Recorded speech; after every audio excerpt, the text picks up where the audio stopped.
everyone, I am Elvis John from grade 12, studying in Sri Bharat Vidyashram. Today I am going to take a short video about interview for my project. I am spending time with my family in Diwali vacations, and all my family members are near with me to enjoy this wonderful experience 2025. Um, but some publics they could never be with their family and spend their valuable minutes with their loved ones. This was a heartbreaking news for them, and they couldn't spend their time with their families. Today, I'm going to take an interview of a lady constable. Usually, she sacrifices her time with her family for our safety and security. Let us start the interview with Mrs. Shamla Devi, Lady PC, Ariyamupam Police Station. Good evening, ma'am. என்னோட request கேட்டு எனக்கு interview கொடுக்கறதுக்கு ரொம்ப thanks. Ma'am, நீங்கள் school படிக்கும்போது உங்கள் ambition என்ன? நான் ஸ்கூல் படிக்கும்போது என்னோட ஆம்பிஷன் வேறையாக இருந்தது. நான் வந்து மெடிக்கல் ஸ்டூடெண்ட் ஆகணும்னு தான் நான் ட்ரை பண்ணினேன். எனக்கு பியூர் சயின்ஸ் எடுத்து படிச்சுட்டு இருந்தேன். பட் என்னோட ஃபேமிலி சுச்சுவேஷனால் அந்த பர்டிகுலர் அமௌண்ட்டு கட்டி நான் என்ன தான் மெரிட்டில் பாஸ் பண்ணியிருந்தாலுமே கொஞ்சம் ஃபினான்ஷியல் சப்போர்ட் வேணும் இல்லையா, அது இல்லாததுனால என்னால் கண்டினியூ பண்ண முடியல. ஸோ அதில் நான் அடுத்தடுத்து நான் காலேஜ் ஸ்டார்ட் பண்ணிட்டு இருக்கும்போது இங்கே கால்ஃபர் பண்ணினாங்க.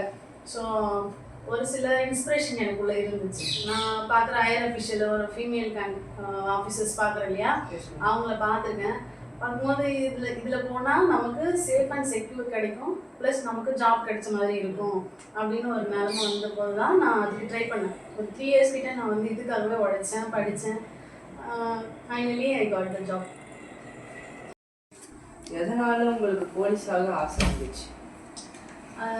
நான் வந்து ஸ்கூல் டைமில் வந்து எனக்கு எம்பிபிஎஸ் பண்ணணும்னு ஆசை இருந்தாலுமே ஆஃப்டர் நான் வந்து காலேஜ் படிக்கும்பொழுது நான் ஒரு ரேலிக்கு கலந்துட்டு இருக்கும்போது இந்த ரேலிக்கு ஒரு ஆஃபீஸராக தலைமை தாங்க லேடி ஆஃபீஸர் வந்தாங்க. அவங்க ரக்ஷனா சிங் ஐபிஎஸ், அவங்க இங்கே இருக்காங்க இப்போது. அவங்கள பார்க்கும்போது அவ்வளோ போல்டாக இருப்பாங்க, அவ்வளோ என்தூசியாக இருக்கும் அவங்கள பார்க்கும்போது. அவ்வளோ எல்லாரையுமே அவ்வளோ ரெகனைஸ் பண்ணுவாங்க, எல்லாரையும் அப்ரிஷியேட் பண்ணுறது, அவங்க விதம், வே ஆஃப் டாக்கிங், இது எல்லாமே எனக்கு ரொம்ப இன்ஸ்பயர் ஆச்சு. ஆனால் போலீஸ் ஆகணும், இவங்கள மாதிரி ஆகணும் அப்படின்னு எனக்கு அப்போ ஒரு ஆசை.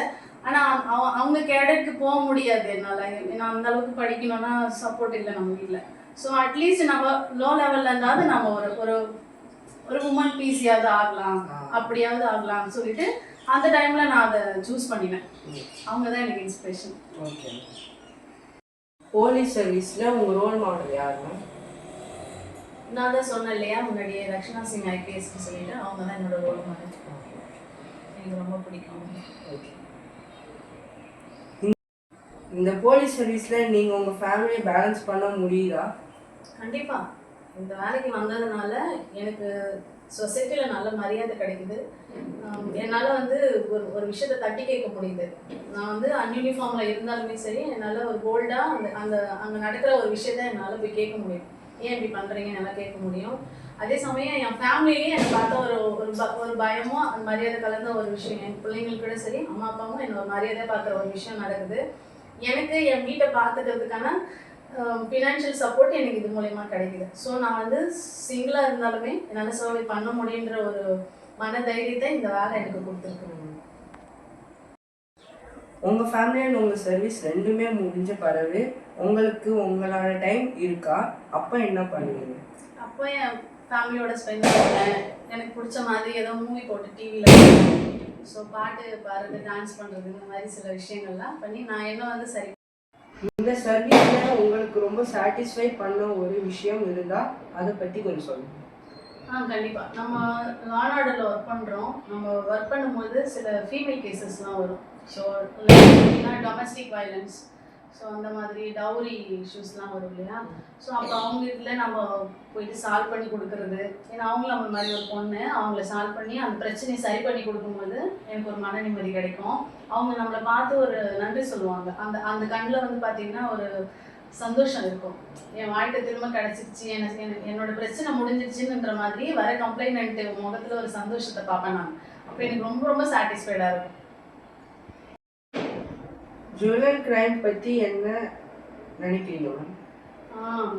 அது ஒரு முக்கியமான கொஷின். என்னன்னா, இப்போ ஜர்னல்ஸ் வந்து நிறைய எடுக்கிறாங்க. எக்ஸாம்பிள் என்ன அதிகமாக நடக்குதுன்னா, ட்ரக்ஸ் எடுக்கிறாங்க, ஜாஸ்தி ட்ரக்ஸ் எடுக்கிறாங்க. அக்யூஸ்ட் எல்லாம் பார்த்துட்டு அது ஏதோ ஒரு சினிமேட்டிக்காக இருக்கிறதுனால அது நம்ம பண்ணணும் அப்படின்றதுனால ஆர்ம்ஸ் எல்லாம் எடுக்கிறது இதெல்லாம் பண்ணுறாங்க. மோஸ்ட்லி வந்து ஸ்கூல் ஸ்டூடெண்ட்ஸ் கிட்ட, காலேஜ் ஸ்டூடெண்ட்ஸ் கிட்ட தான் இது ரீச் ஆகுது, ட்ரக்ஸ் எடுக்கிறது.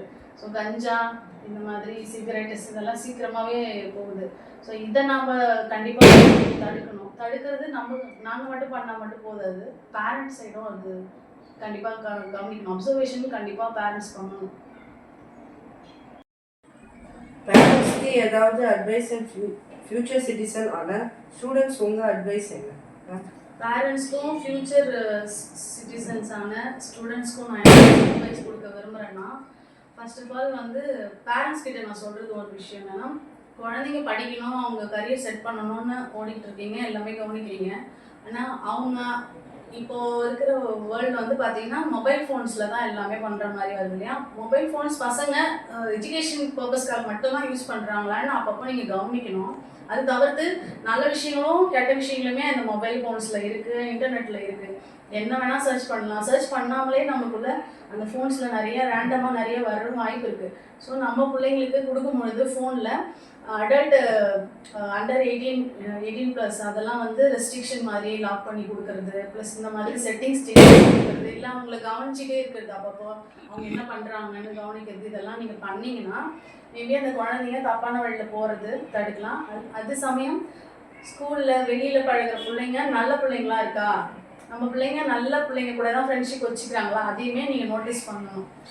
ஸ்டூடெண்ட்டுக்கு நான் என்ன சொல்கிறேன்னா, நீங்கள் இப்போது சந்தோஷமாக தான் இருக்கும், எல்லா விஷயமும் இந்த வயசில் சந்தோஷமாக தான் இருக்கும், இதை பண்ணால் கெத்தாக இருக்கும் அப்படின்னு நினச்சி பண்ணுவீங்க. ஆனால் ஒரு 5 வருஷத்துக்கு அப்புறம் நீங்கள் பார்க்கும்பொழுது நீங்கள் கஷ்டப்படும் போது தான் நீங்கள் ஃபீல் பண்ணியிருக்கீங்க, அன்றைக்கி நம்ம அப்பா அம்மா சொன்னதை செஞ்சுருக்கலாமோ, நல்லா படிச்சிருக்கலாமோ, இப்போ நம்ம கஷ்டப்படுறோமே அப்படின்னு ஃபீல் பண்ணுவீங்க. ஸோ இப்போதைக்கு இந்த வயசில் என்ன நீங்கள் பண்ணாலும் உங்களுக்கு கரெக்டாக தான் தெரியும். ஸோ அது சரி கிடையாது. நீங்கள் ஒரு விஷயத்த அப்பா அம்மாவுக்கு தெரியாமல், இல்லை மற்றவங்களுக்கு தெரியாமல் மறைக்கிறீங்க அப்படின்னாலே அது தப்பான விஷயம்தான். ஸோ மறைக்காமல் ஒரு விஷயத்த நம்ம அப்பா அம்மாட்ட பேரண்ட்ஸ்கிட்ட சொல்ல முடியுதுன்னா அது தப்பான விஷயம் கிடையாது. ஸோ மறைக்கும் பொழுது அது தப்பான விஷயம் எதையும் மறைக்காமல் படிப்பில் மட்டும் கான்சென்ட்ரேட் பண்ணணுன்றது என்னோட அறிவுரையாக சொன்னேன் ஸ்டூடெண்ட். உங்களோட hobbies and favourite pastime என்னதுன்னா? என்னோட ஹாபிஸ், எனக்கு டைம் பெருசாக கிடைக்காது. வீட்டுக்கு போனால் வேலைகளை கவனிச்சுட்டு எனக்குன்னு டைம் ஸ்பெண்ட் பண்ணும்பொழுது நான் என்ன பண்ணுவேன்னா, கொஞ்சம் சில பாட்டெல்லாம் கேட்பேன். நல்லா சவுண்டு வச்சுட்டு, நல்லா வீட்டில் யாரும் இல்லாதப்போ சவுண்ட் வச்சுட்டு பாட்டு கேட்பேன். நான் ட்ராயிங் பண்ணுவேன், கொஞ்சம் நல்லாவே ட்ராயிங் பண்ணுவேன். அது நான் வந்து என்னோட டைமை மோஸ்ட்லி செலவு பண்ணுறது வீட்டை சரி பண்ணுவேன். அப்பப்போ க்ளீன் பண்ணிட்டே இருப்பேன், இடம் மாற்றிக்கிட்டே இருப்பேன். இது என்னோட ஹாபி. சர்வீஸில் உங்களோட அச்சீவ்மெண்ட் அப்படின்னா என்ன சொல்லுவீங்க? இந்த சர்வீஸில் நான் அச்சீவ் பண்ணதுன்னு நான் சொல்லணுன்னா, வர கம்ப்ளைண்ட்டுக்கிட்ட நான் அவங்களுக்கான சொல்யூஷன் கொடுக்குறேன் பாருங்க, அதை நான் பெரிய அச்சீவ்மெண்ட்டாக நினைக்கிறேன். எல்லா இடத்துலையுமே எல்லாருக்குமே எல்லா சொல்யூஷனும் கிடைச்சிருன்றது கண்டிப்பாக ஷூராக சொல்ல முடியாது. ஆனால் என்கிட்ட கொடுக்குற கேஸையோ இல்லை என்கிட்ட வந்து சொல்கிற கம்ப்ளைண்ட்டை நான் 100% அது அன்றைக்கி முடிக்க முடியாட்டியும் அதை ஃபாலோ பண்ணி அதை முடிச்சு கொடுத்துருவேன். எனக்கு தூக்கம் வராது. அதை முடிச்சு கொடுத்துட்டு அவங்க முகத்தில் அந்த சந்தோஷத்தை பார்க்கும்போது எனக்கு பெரிய அச்சீவ்மெண்ட்டாக தெரியும். எனக்கு அது சந்தோஷத்தை கொடுக்கும். போலீஸ் டிபார்ட்மெண்ட்டில் உங்களுக்கு பிடிச்ச டிபார்ட்மெண்ட் எது? Like cyber crime, civil crime? எனக்கு இதில் எதுவுமே இல்லை. எனக்கு லா அண்ட் ஆர்டர் தான் பிடிக்கும். ஏன்னா இதெல்லாம் வந்து அடுத்த கட்ட தான். இந்த சைபர் கிரைம் இதெல்லாம் அடுத்த கட்ட ஒரு குற்ற நிகழ்வாக தான் நான் பார்க்குறேன். லா அண்ட் ஆர்டரில் தான் ஒட்டுமொத்த சமூகத்தோடைய குற்றங்களையும் நேரடியாக நம்மளால் பார்க்க முடியும், தடுக்கிறதுக்கு நம்மளால் செயல்பட பண்ண முடியும். அதனால் லா அண்ட் ஆர்டர் எனக்கு ரொம்ப பிடிச்ச ஒரு டிபார்ட்மெண்ட் சிவில் விட.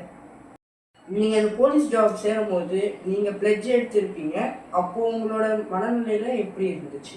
ரொம்ப ப்ரௌடாக இருந்துச்சு. ஏன்னா இந்த யூனிஃபார்ம் போடுறதுக்கு எல்லாருக்கும் வாய்ப்பு கிடைக்காது. அந்த வாய்ப்பு கொடுத்துருக்க கடவுளுக்கு நான் நன்றி சொன்னேன். அது சமயம் இந்த யூனிஃபார்மை ஒரு பொண்ணாக போடும்பொழுது ரொம்ப பெருமையாக ப்ரௌடாக நான் ஃபீல் பண்ணேன். ரொம்ப கெத்தாக இருக்கும் அந்த டைமில்.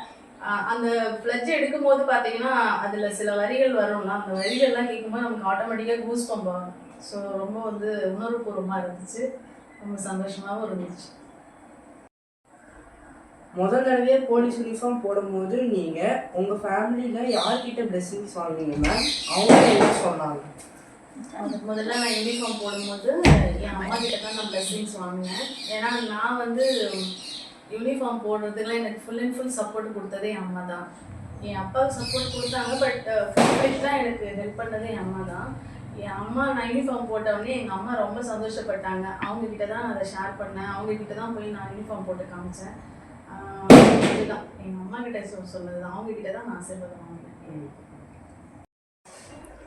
உங்கள் பர்சனல் டைம் போகிறது பற்றி ஏதாவது ஒரு இன்சிடென்ட் கவலைப்பட்டிருக்கீங்களா மேம்? கண்டிப்பாக கவலைப்பட்டிருக்கேன்.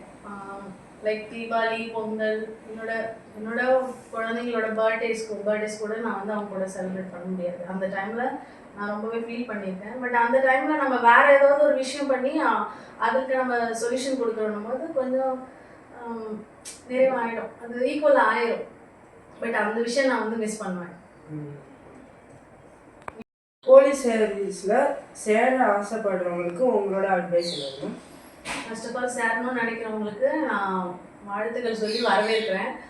போலீஸில் வந்து சேர்ந்ததுக்கு அப்புறம் எந்த ஒரு வேகத்தோடவே நீங்கள் நல்லது பண்ணணும், பப்ளிக் சர்வீஸ் பண்ணணும்னு வரீங்களோ அதே கடைசி வரைக்கும் நீங்கள் கண்டினியூ பண்ணணும். இடையில எந்த விஷயத்துக்காகவும் நீங்கள் தடுமாறாமல், கரப்ஷன் இந்த மாதிரி யாருடைய பயமுறுத்தலுக்கும் பயப்படாமல் நேர்மையாக உங்களுடைய வேலையை செய்யணும். பப்ளிக்கு சர்வீஸ் பண்ணணும், எதுக்காகவும் பயப்படக்கூடாது. அந்த யூனிஃபார்முக்கு பயம் கிடையாது. அந்த யூனிஃபார்மை பார்த்து நீங்கள் அதுக்கு ப்ரௌடாக நீங்கள் அந்த யூனிஃபார்முக்காக வேலை செய்யணும். ஸோ யாருக்குமே அடங்கி போகாமல் நேர்மையாக குற்றங்களை தடுக்கிறதுக்கு என்ன பண்ணணுமோ அதை நீங்கள் சிறப்பாக செய்யணும். யாருக்காகவும் நீங்கள் வந்து அணுகி போகணும்னு அவசியம் இல்லை. இதுதான் நான் சொல்கிறேன். Okay ma'am. இருக்கும்போது தேங்க்யூ மேம். எனக்காகவும் இந்த இன்டர்வியூ கொஞ்சம் டைம் ஸ்பெண்ட் பண்ணதுக்கு ரொம்ப தேங்க்ஸ். உங்களுக்கு நான் ரொம்ப தேங்க்ஸ் சொல்லிக்கிறேன். எனக்கு இந்த மாதிரி ஒரு ஆப்பர்ச்சுனிட்டி கொடுத்ததுக்கு உங்களுக்குமே தேங்க்ஸ் சொல்லிக்கிறேன். All the best. Thank you.